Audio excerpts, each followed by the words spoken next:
Hi folks, this is all the fruit, and here I have a Diospyros, a close relative of the Kaki apple. Which Diospyros? Well, I don't know.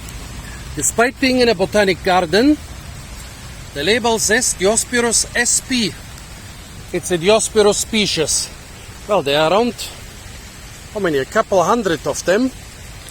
Unfortunately, most are better known as timber than as fruit trees.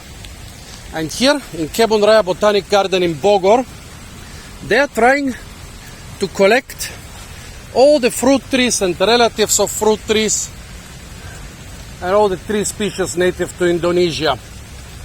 A very big undertaking. They already have thousands of species, thousands more to come.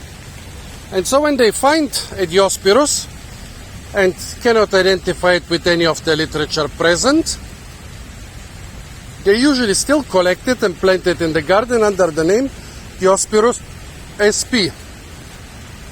Why are those things more famous for their timber than for their fruits?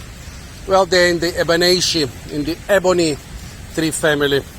They have a beautiful black timber inside, and a lot of people want this timber. Well, I want the fruit, which is much more beneficial for the tree. Let's try it. It's big, it's reasonably soft, it has big seeds, it has a smell similar to the velvet apple, but well, the velvet apple smells like a little kid that has eaten fruits and pooped afterwards. This smells like a little kid that has eaten corned beef and has pooped afterwards.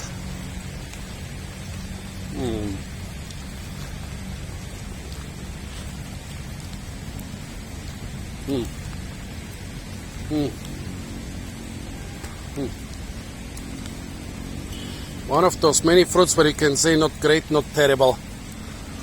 It's very crunchy, at the same time juicy.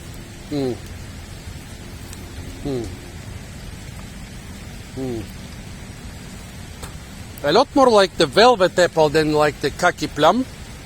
Both are in the genus Diospyros, minus the velvet and plus a bit of crunchiness. I don't know, man. If it ripened properly and got more sweet, and if you could get used to the funky flavor, this could be an okay fruit.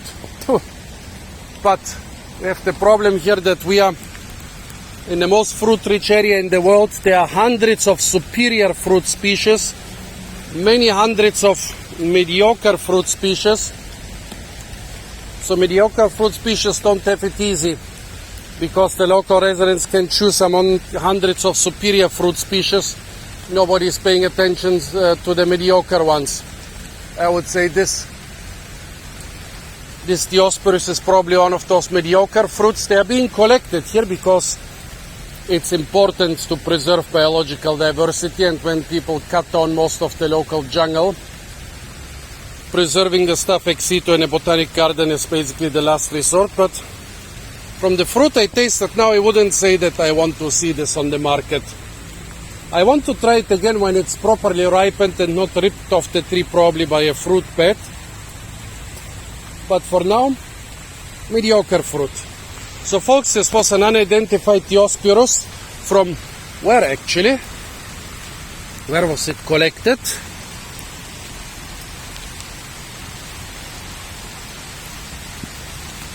Kabaraudama, East Kalimantan. Yeah, stay tuned for a lot more fruit videos from the incredibly fruit-rich and rainy botanic garden of Bogor in Indonesia. And if you want to receive more such content, it's not enough to subscribe to my channel, because YouTube somehow does not want to recommend my videos to people anymore. If you want to be notified for new uploads, you need to press the little bell icon.